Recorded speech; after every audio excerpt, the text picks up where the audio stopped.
ആ പ്രതാപനും അമ്മയും വന്നിട്ടുണ്ട്.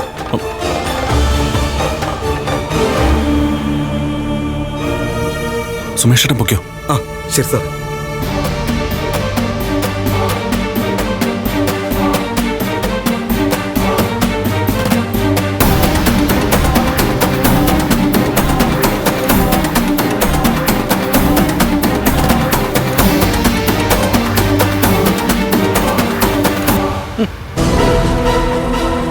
കണ്ടോടാ, കണ്ടോ ആണുങ്ങൾ ശയന പ്രദക്ഷിണം നടത്തുന്നത് കണ്ടോ? കാര്യങ്ങളൊക്കെ നടക്കാനേ ഇതുപോലെയൊക്കെ ചെയ്യണം. ആ ഈ ക്ഷേത്രമേ നല്ല ശക്തിയുള്ള ക്ഷേത്രമാ. ഇവിടെ വന്നത് പിന്നെയാ ലക്ഷ്മിയും കണ്ണനും രണ്ട് ദിക്കിലായത്.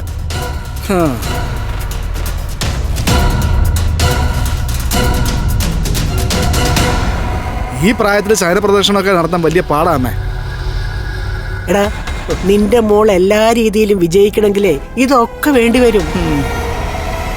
നടക്ക്. സ്വാമി അയ്യോ പാവം, ക്ഷീണിച്ചതാ തോന്നുന്നേ. അതുകൊണ്ട് അയിര വിഴുങ്ങിയ പെരുമ്പാമ്പിനെ പോലെ കിടക്കുന്നേ. സ്വാമി ഉരുണ്ടോ ഉരുണ്ടോ ഉരുണ്ടോ ഉരുണ്ടോ.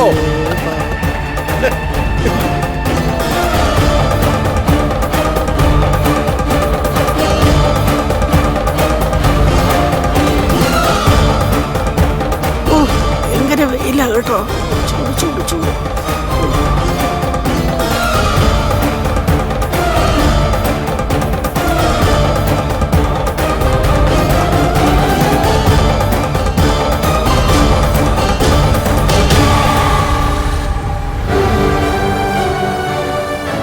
സാറേ അവര് പോയി. നമുക്ക് ചടങ്ങ് പൂർത്തീകരിക്കാം.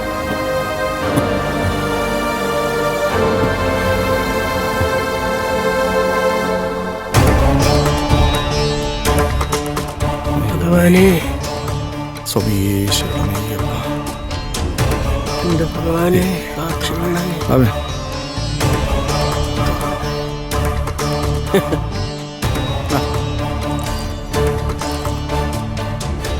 തിരുമേനി എല്ലാ ആഴ്ചയിലും ശത്രുസംഹാര പൂജ നടത്തുന്നുണ്ടല്ലോ അല്ലേ? ഉണ്ട്. ആ അതിന് ഫലം കാണുന്നുണ്ട് കേട്ടോ. ശത്രുക്കളൊക്കെ ഇപ്പൊ പരിങ്ങല്ല. ആൾക്കാരുടെ മനസ്സറിഞ്ഞ് ദേവൻ എന്തെങ്കിലും ചെയ്യൂ. ഓ മനസ്സറിയുന്നുണ്ട് തിരുമേനി, അതനുസരിച്ച് എല്ലാം ചെയ്യുന്നുണ്ട്. 1000 ഉണ്ട്. ഓ ശരി, റാമേ 1000 ഉണ്ട്. ആ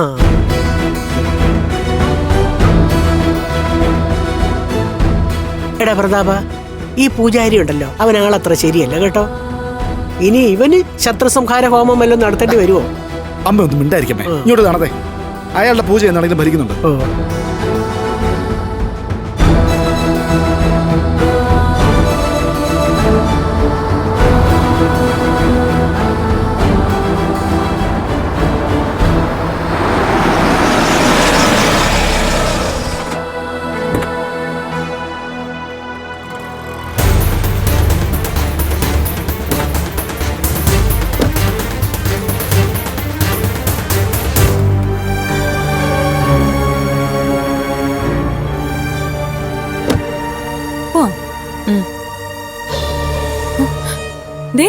കണ്ണേട്ടന്റെ കാറ് കിടക്കുന്നു. അപ്പോ കണ്ണേട്ടൻ ഇങ്ങ് വന്നോ? ഒന്നും അറിയില്ലല്ലോ. ഓ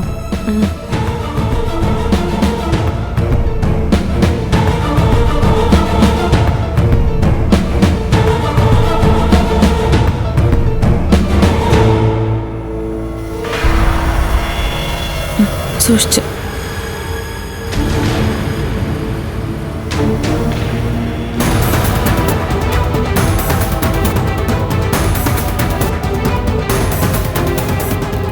എന്താ സംഭവിക്കുന്നതെന്ന് മനസ്സിലാവുന്നില്ലല്ലോ. എല്ലാരും ഇവിടെ ഉണ്ടല്ലോ. ഈ ക്ഷേത്രത്തിന് ഭയങ്കര ശക്തിയാണെന്നും പറഞ്ഞ് അവരിവിടെ വരുന്നുണ്ടെന്ന് ഏട്ടത്തി പറഞ്ഞായിരുന്നല്ലോ. പക്ഷെ കണ്ണേട്ടൻ വന്നോ ഇല്ലയോന്നാ എനിക്കറിയേണ്ടത്.